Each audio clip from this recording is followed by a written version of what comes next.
Today's date is 25 February 2023. I am in Arlington, Virginia. I've got the pleasure of interviewing Alan Kimball. Thank you, sir. Appreciate you sitting down and talking to us. You're welcome. You could just give us a little bit of background on who you are, where you were born, where did you grow up, that kind of thing. Okay, I was born in Springfield, Massachusetts, and grew up there until I went to college at the University of Massachusetts. Took ROTC there, and upon graduation, entered the Army in 1972. Okay. What war did you participate in? Desert Shield, Desert Storm. I got you. Okay. And any particular reason why you decided you want to go in the military, and why did you choose the Army? I was had assumed that I would do some level of service. My father was a World War II veteran, and so entering the military for at least a minimum amount of time was kind of assumed that I would do that. Right. Did you have any other family members that were military? I had some uncles by marriage that had served in World War II, Okay. and my father. Gotcha. That was pretty much it Yeah. at that point. You were commissioned? Yes. Okay. So I entered as a second lieutenant in 1972. Okay. Did you have any idea about what you wanted to do in the Army, or kind of direction you wanted to take your career? Yes, I wanted to. I had a science degree in environmental issues, and so I'd wanted to enter the Corps of Engineers, and did my grades in college were not good enough to get me high enough on the Order of Merit list to get the engineer branch. So and then the Army decided I was going to be in the field artillery. Okay. So I entered field artillery and did that for the first couple of years, and then at the end of about 3 years, my commitment was up, and I had decided I was going to stay in, and so I was able to branch transfer to the engineers at that point. I see. So you hadn't made the decision yet whether or not you were going to make the Army a career from the beginning, or you just No. going to see how it went? And then... I was kind of going to see how it went, Okay. And then go make my decision when my commitment was coming close. I see. I had a 3-year commitment when I went in. So how does it, explain how it works, how it's different with officers as far as your basic training goes? You don't go to the same place everyone else goes, right? It's a little different? Sometimes, so at my time, I went to Fort Sill for artillery training, and that was where they did enlisted and officer training together, or not together, but at the same base, Yeah. Okay. same post.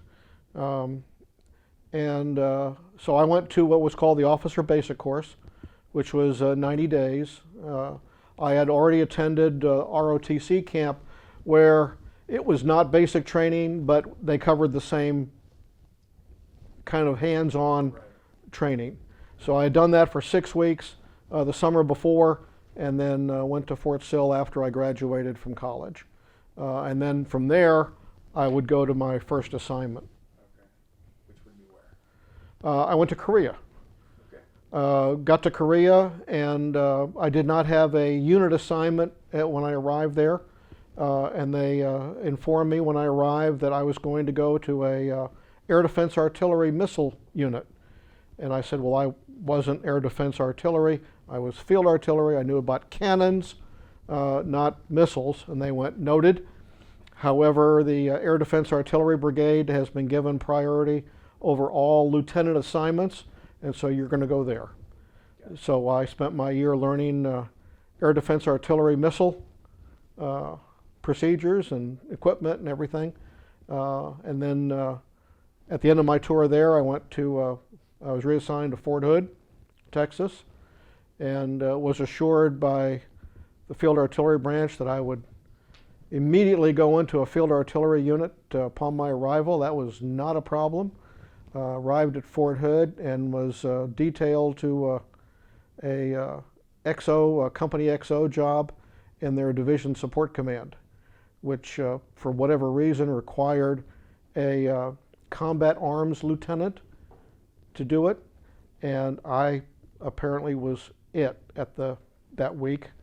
So I spent a little over a year doing that, and happened to meet the battalion XO of a field artillery battalion, who saw me and said that he thought he knew all the artillery lieutenants around on base or on post. He'd been working for the Air Force too long. And said, where are you? And I told him. He says, well, don't you want to be in an artillery unit? I said, absolutely. And so he made that happen. And I finally got into a field artillery battery. What you were trained to do. What I was trained to do after 2.5 years of not doing it. So a little bit of a memory and learning curve to fit in. Right. So you learned early that the Army will send you where they need you. Yes. And make you do things they need you to do, and not necessarily where you want to go and what you want to do. Absolutely. It's the Army, not you. Very, very important lesson right up front. Yep. Right.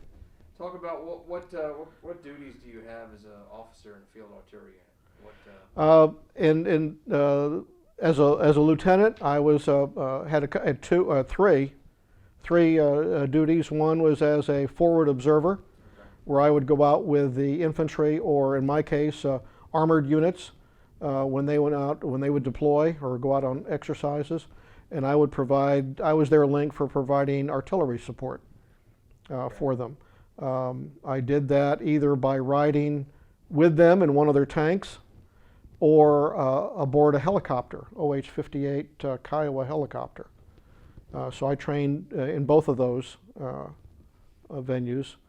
And then because our unit was a 155 millimeter self-propelled unit, we were also required to be nuclear capable.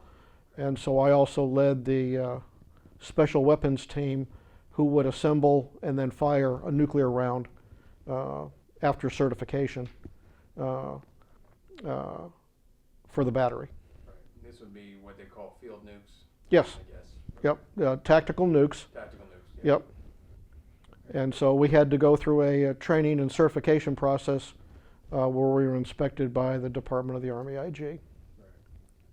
Without getting into the details, the same type of gun that would fire a nuke is different, correct, than your typical, or is it the same gun? Same gun. Okay. So we had two of our guns were certified with us, with the team, who would assemble around, and we had 2 guns that were certified so we could fire from either one. I see. So what do you? So this overall a good experience. Your first 3 years, especially once you got into. Well, even all of them were a good experience because they all exposed me to different things, and different people that the leaders I worked for, the battery commanders, company commanders I worked for, all gave me something. I was very fortunate, I feel, in the leadership that I was under, with 1 or 2 exceptions over my whole 22 years, that I served for wonderful leaders who were wonderful role models for me to take after. So I was extremely fortunate in that regard. Yeah, always something to learn. Absolutely. As long as you're willing. Oh yes, yes. And so that I had great opportunities to do a lot of learning. Right. So when you decide to re-up and now you're going to make this a career, where do you go from there? So that was at the point where I said, okay, my time is up. What I really field artillery was interesting. I got to do a lot of different things that I just mentioned. I said, but I don't see the excitement lasting. And what I really wanted to do, I said I really wanted to get into the engineer side, combat engineer and the other specialties. And I said, if I stay in, I really want to do that. So I applied for a branch transfer, eventually got it after a little arguing, and started my the next phase, if you will, with in a engineer battalion. Okay. And had a number of opportunities. That was a combat battalion, was in a combat engineer unit in Germany, and then a topographic engineer battalion at Fort Belvoir. Okay. All of which were different and did different things. Right. What does a combat engineer battalion do? So a combat engineer battalion supports the primarily focused on supporting the infantry and armor in either mobility, bridging, removing obstacles, minefields that impede their progress, or putting in obstacles and minefields to impede an enemy's mobility when we're defending. I see. And so we trained on doing all those things on a routine basis. The other phase, one of the other combat engineer units I was in was an atomic demolitions unit, and our task, a mission, was to emplace small nuclear explosives in critical mobility areas. So take out a bridge, tunnel, critical roadway, mountain pass kind of thing. Right. Okay. And so we trained for that. And then how about you said you topographic engineers? Yes. So my battalion that I was in mission was Southwest Asia. So we made maps of Southwest Asia. At the time, that was focused on Egypt, Saudi Arabia, Iraq, and Iran. And we used satellite technology to download the information, add the military grid system to them, and actually print 1 to 50,000, 1 to 250,000 maps. And those were the maps used for Desert Storm. I see. I was in the unit of 1985. We were making and stockpiling maps. They got shipped to Bahrain and pre-positioned in the late 80s. And then the maps that were issued for Desert Storm were issued out of that map depot. Okay. So would you make maps of the entire world? I mean, what? Just no, our focus was Southwest Asia. Okay. So they had other topographic units focused in, had another one in Europe I can see. that focused there. So each unit would have a focus. Yeah, we had one in the Pacific, one battalion in the Pacific, one in Europe, and then the one at Fort Belvoir, who was assigned to support 3rd Army, whose mission was Southwest Asia. Okay. So you're preparing for a conflict anywhere. Some, The Army is. yes, the Army was. Anywhere. Yeah, between the 3 battalions, their focus was anywhere we might have a conflict, I see. Gotcha. Okay. and where we had troops already in most cases. I see. Is that something that's still done today, or has the technology made that obsolete? Still being done. Okay. Yeah, technology evolved. We went from cutting out with scissors colored acetate and putting them on in place to make the different colors on a map to all computerized, digital, completely digital operation. Right. But the end product is still the same. It's still that. Yep. Okay. I see. Although a lot of the maps for Saudi Arabia were fairly worthless, And why was that? because all it was desert. I gotcha. Desert with no terrain features, No. or sand dunes that change from week to week. Right. Interesting. That would be a challenge. Yes. Yeah. So where were you when Saddam Hussein and the Iraqi army invade Kuwait? I was had left had been at I was stationed at Fort Belvoir, Virginia.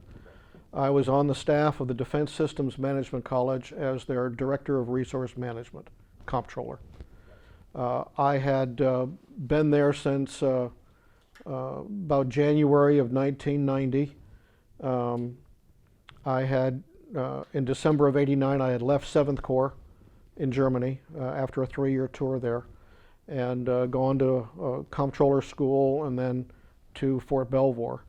And in the end of November, about 10 days or so before Thanksgiving, I came into my office, and one of the folks that worked for me said, "Hey, you just got a call from Germany, and they're going to call you back in an hour, and they want to know the name and phone number of the first general officer in your chain of command, and they're going to ask you to deploy with them to Desert Shield." And so a call came in. I had been selected by the Chief of Staff of 7th Corps to return to them on a TDY basis and deploy with the Corps as the Assistant Chief of Staff for Resource Management forward. Okay. So I went in and talked to colonel I worked for, and then he and I went down to the general's office and told them, and they graciously said they would let me go AWOL for the time period involved, and they would keep my position available to me for when I returned. Okay. How long after the invasion does this occur? It was in November, so he invaded in August. Okay. 7th Corps was alerted by the president the first week of November, I think, something like that. And then this occurred about 10 days later.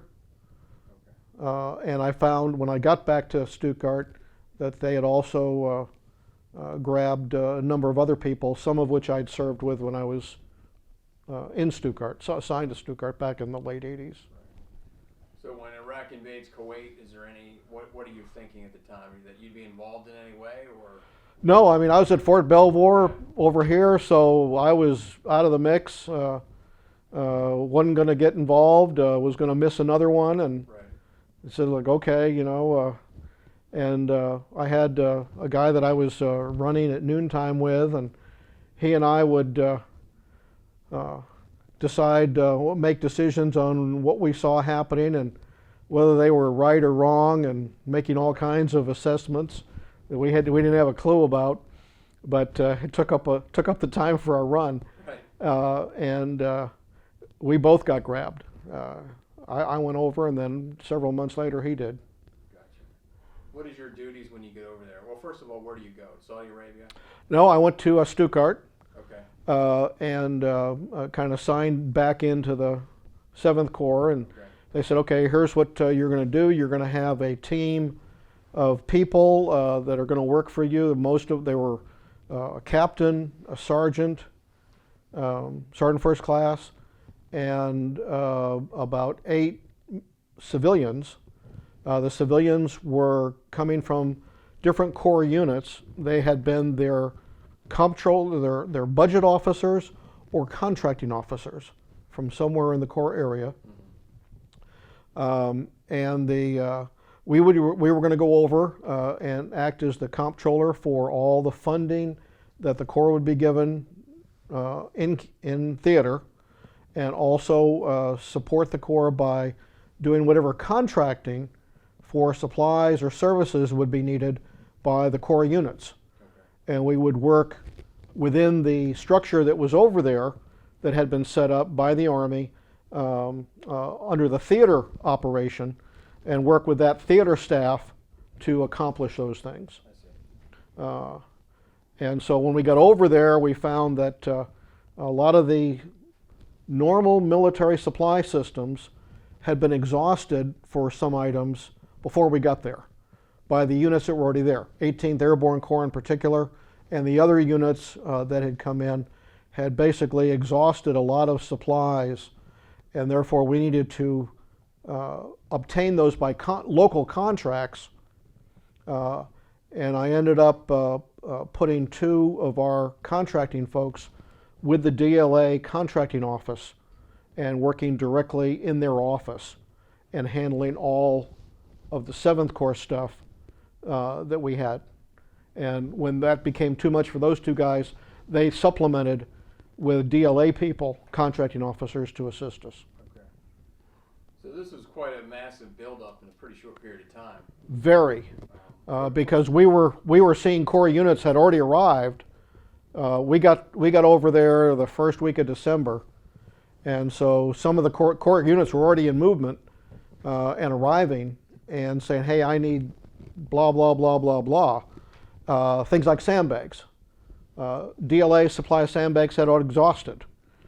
Europe was not releasing any of their stockages, and the stateside supplies were on a ship somewhere to be determined.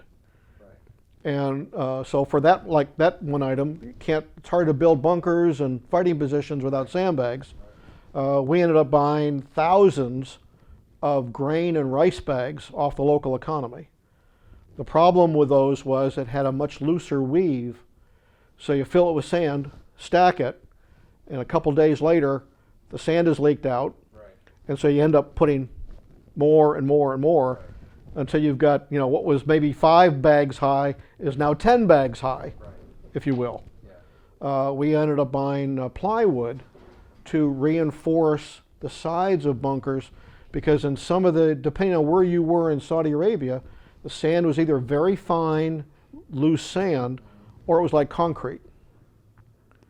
And so if you were in an area with very loose, fine sand, then you needed something to kind of reinforce that with the sandbags to keep the sand back. And so we were buying wood to do that. We had problems with tent stakes. The wooden tent stakes we had from Europe didn't work. We had rebar tent stakes made. One was 3 feet long to use in the loose sand areas. The other was 18 inches long to use in the hard sand areas, because you were lucky if you could get in 6 or 10 inches of that into that hard sand. It was like pounding stuff into concrete.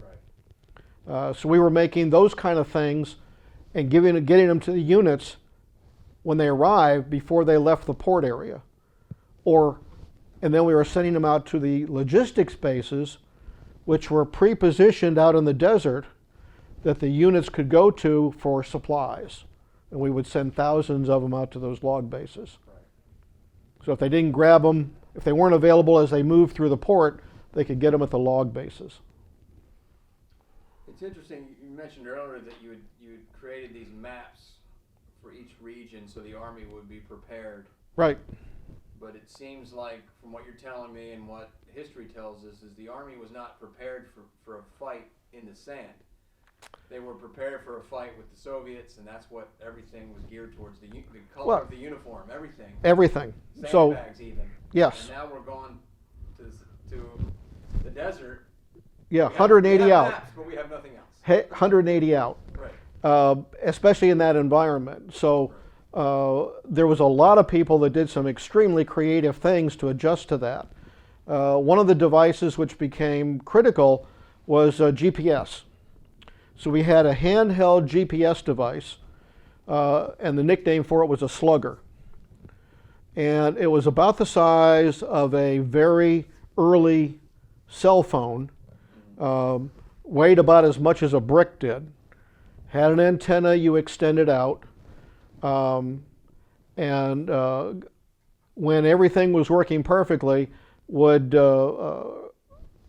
get a satellite signal from the GPS satellites and give you your location, you know, on the ground. Right. What we found was that people relied so much on those because, again, you're operating in an area. You went from operating in Europe where you had all kinds of landmarks. We had SO road maps that we could use in Germany with land terrain features and everything on it, and now you've got 0 terrain features to guide on. The people used those and kept them on, and we were burning through the 8 batteries in it in 24 to 36 hours. And part of that was because the batteries we were buying, we didn't have Energizer batteries. We were buying batteries from some foreign location, which didn't last any time at all. So that was another thing. We were buying thousands of batteries on a weekly basis to be able to ship out to the log bases where people could get batteries for their GPS and their radios, telephones, the military telephones, and the other devices that were battery operated. So, were there lessons that were learned in this? Is it even possible or feasible to be prepared for every contingency, for a conflict of this kind of scale? Well, I think the lessons learned were that we had all kinds of experience operating in Europe, in the Pacific, in those theaters, and now we had this tremendous lessons learned from operating in the desert that we had forgotten or maybe not learned well enough from World War II, because we had very little desert operations, very limited desert operations in World War II. So now that got added to the stack of lessons learned of things we needed and needed to be able to do. I got involved when I got back. I had a friend that worked at the Department of Army Financial Management Office. And what they recognized very early and very clearly was that there needed to be a better guide book or series of instructions for financial management in a austere environment, and how to do all that, and how to set it up, and how to organize it, and what kind of procedures were needed to be put in place so that when that happened again, they could give somebody something and say, hey, here's a more complete set of guidance on how to do all this based on what we learned from Desert Shield, Desert Storm. And so that happened around the Army. We said, okay, we need to document this. We need to make sure that we all understand how this happened and what we needed to do so that when we do this again, we don't lose what we learned from this time. Because there was a huge learning curve that was very visible, both for the Army and like DLA in particular, of what needed to have or what needed to be available and how we needed to operate. And so I saw those kind of things happen right afterwards, which was very encouraging. Yeah. So we're learning lessons, but we're not going to keep them a secret. We're going to pass them on. Absolutely. We're going to get them in paper, get them out to the field. Yeah, and so that we can share these and not keep it a secret, right? Yeah, not at all. That was very well, I thought, very well effort that was started. Right. Once the war kicks off, is the Army prepared at that point, or were you still trying to play catch up? I think we're always trying to play catch up, but I think that the training that we had gone through for years and years, once the ground war started, and even during the air war period, where the ground units had some roles in some areas, it was kind of like, okay, we know how to do this. What we had a problem with was adjusting to the environment. Well, we've done that. We're past that. We now know how to operate in this environment and how we're going to operate when we move forward. And so I think it almost became, I don't want to say easier, but it became more familiar as to what we were going to do once the real war actually started. Right. Was there any, maybe you don't even know this answer, was there any delaying of the ground war because we weren't ready, or was it not this date? Not that I've read, water? Either read about or heard. I've tried to read all of the books that were written by all the senior leaders, certainly General Frank's book, right. But the ones by all the other senior leaders that came out, the British, by the British generals and the Saudi generals, and I haven't read that was the case. We had a couple of frantic efforts just before the ground war started, or a little bit before. For whatever reason, the Army had not envisioned machine gunners like we had on the Hueys in Vietnam on the Black Hawks for some of the Black Hawk units. And so they mounted the machine guns and they said, wait a minute, we've got no harnesses for the gunners. So we had them made. Okay. We contracted out and had them made.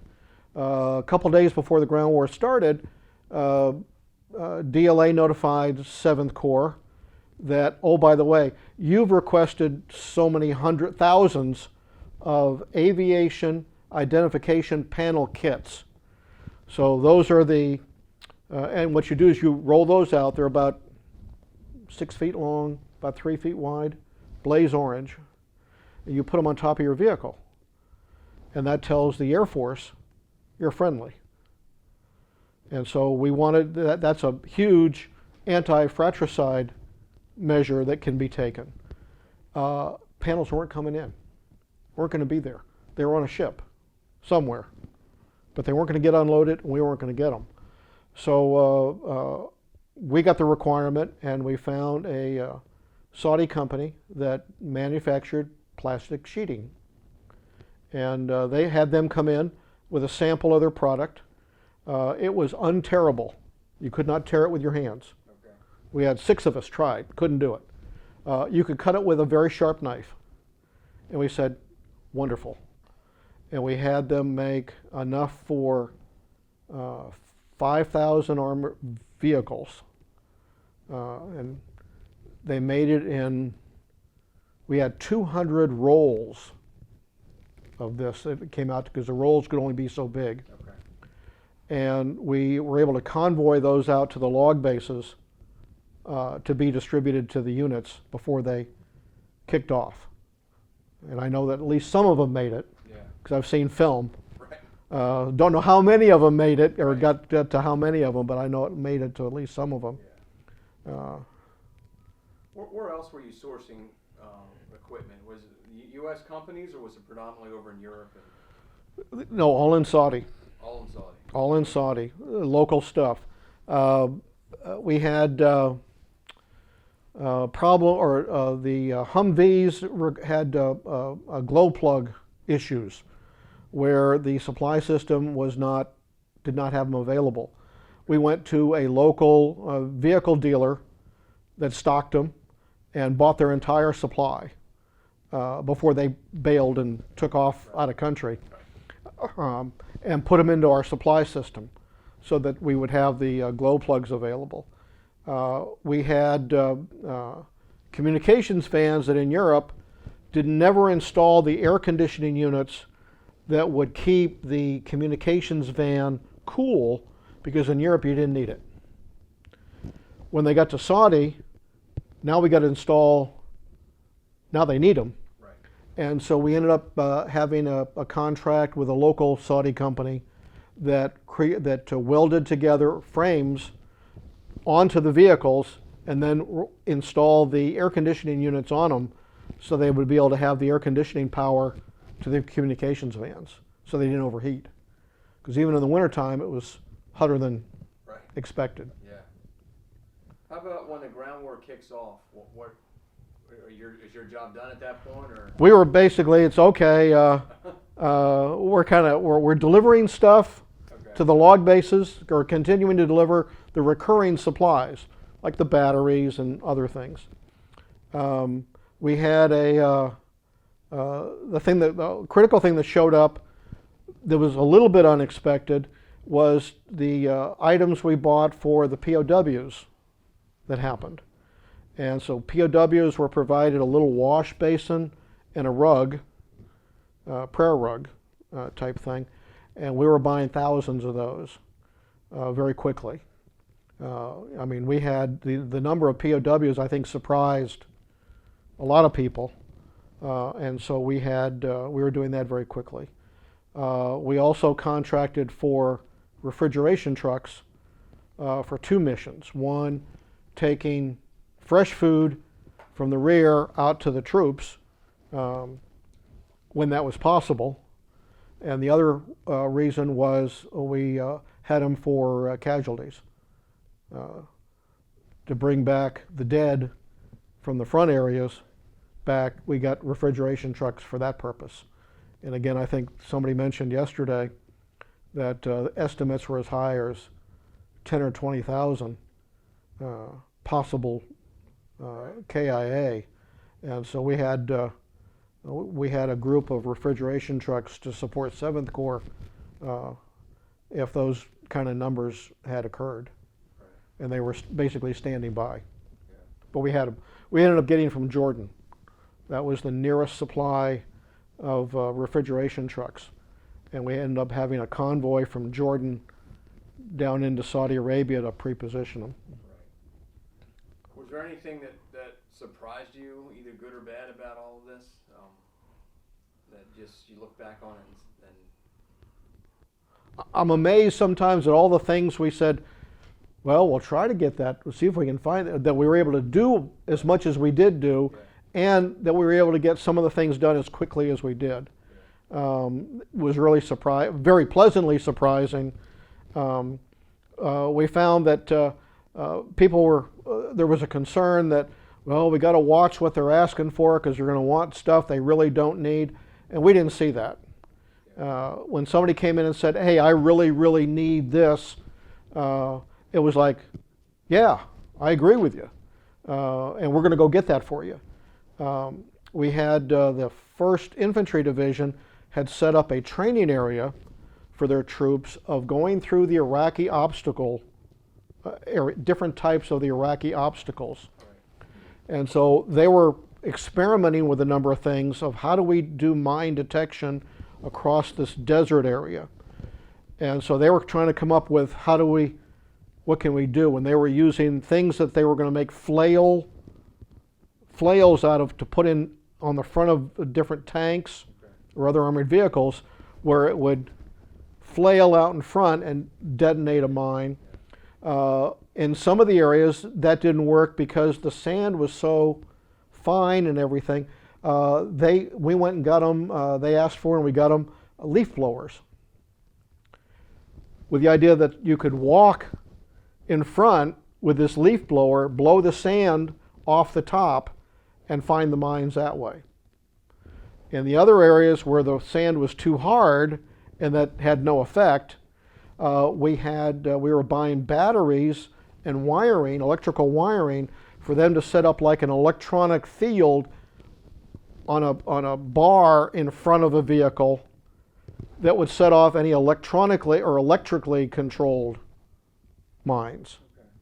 So we were doing some of these things, and we would get, when we went to get the contract done, we had to go through a DLA review group who said, well, why do you need leaf blowers? And I'd go through the explanation of this is what we're trying to do, and depending on who I was talking to, it'd be like, well, I don't think that'll work. And it's like, thank you. We're going to try it, and if you don't approve it, who do I go talk to? Did it work? Well, again, it worked. The problem is it's so slow. We're talking. Speed became the thing, and so it would have worked in some areas, but we found that when the focus was on speed, that would have actually slowed them up. They had one of the other things they tried, or they were using, is the M1 tanks are out here on the front perimeters during the air war.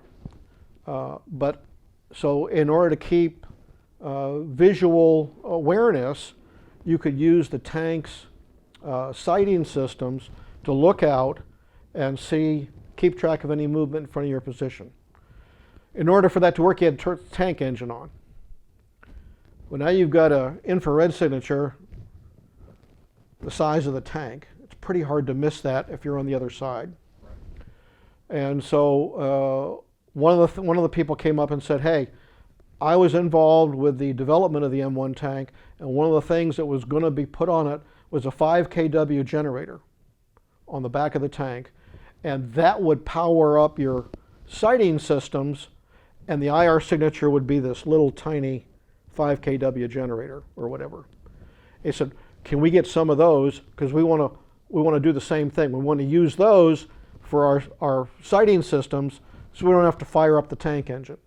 And so we did that. But that was another discussion with with DLA that, well, why do you need that? And like, here's the situation, you know. And my experience with being a forward observer for a M60 tank unit was, back then, you fired up the tank engine because that was the only choice you had if you wanted to use your sights. I said, this is how this works. Oh, okay. Well, yeah, that makes sense. Right. So, you know, we were able to go and get those for the tank unit, some of the frontline tank units. So, but a lot of people had, you know, great ideas that we were able to put into practice for their particular situation wherever they were operating. You know, when you look at the government and even the DoD, unfortunately, it seems like there's not a whole lot that it does right. But it seems like when you look back and you talk to people involved in Desert Storm and you read the books, it seems like a lot was done right.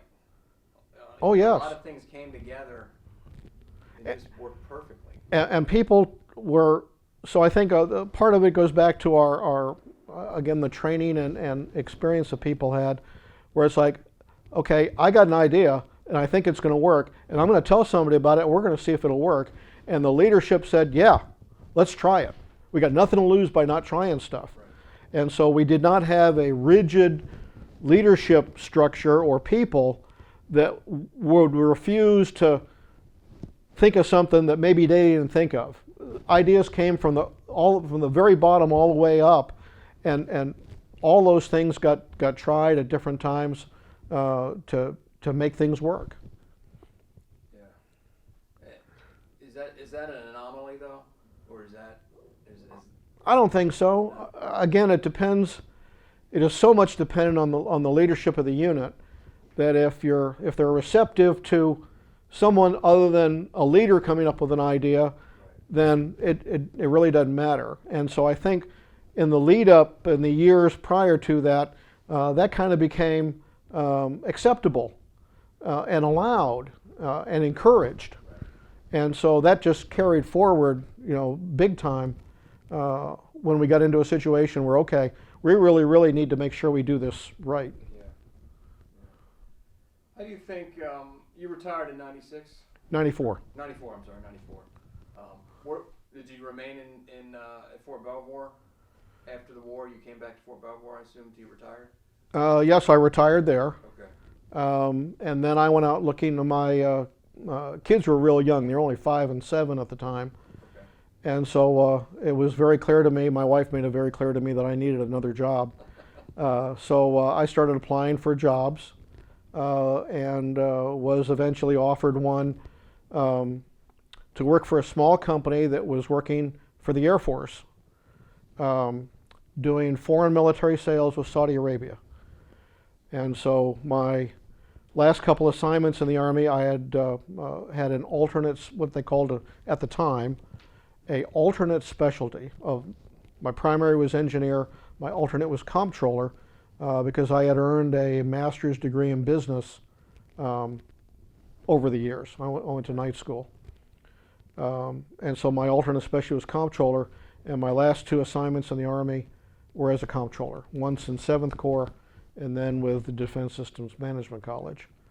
And so they saw that on my resume and then saw that I had worked resource management and contracting in Saudi Arabia during Desert Storm, and worked with different Saudi companies and so forth in that environment.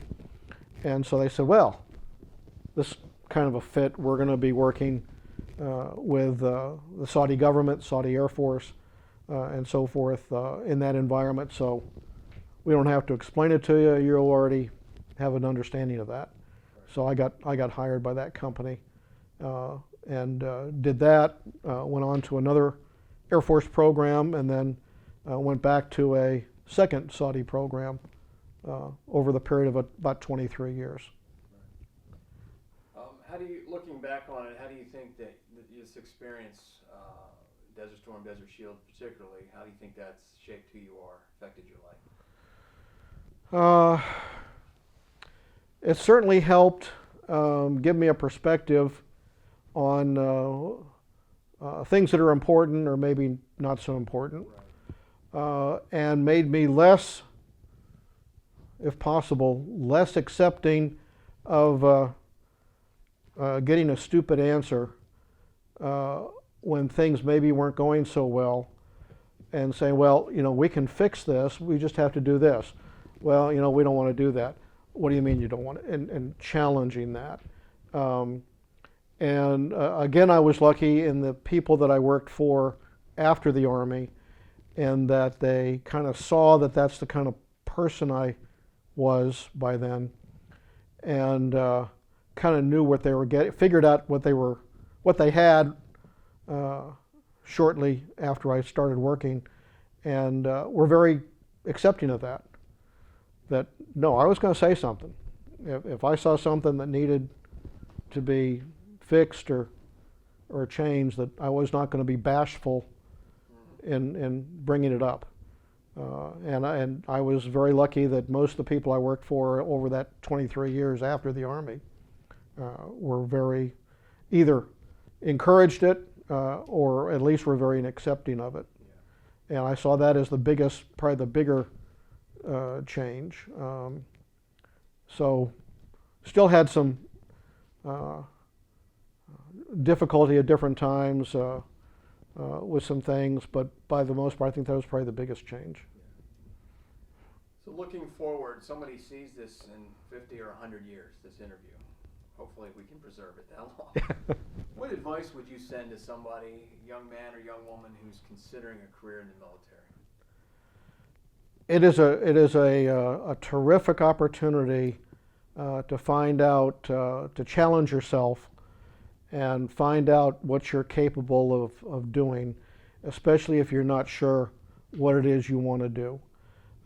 There's all kinds of opportunities for both technical and non-technical things to do, specialties and fields that no matter what your orientation may be, there's somewhere that you would fit into, if not in the Army, then certainly one of the other services. And I think it's a terrific way to start off finding out what you're really capable of doing and doing it and taking and walking away with some pride that you accomplished something. Well, on behalf of the Americans in Wartime Experience, thanks, sir, for sitting down and talking to us. You're welcome. Some interesting insights on the lead up to the war. And more importantly, thank you for your service. You're welcome. Thank you.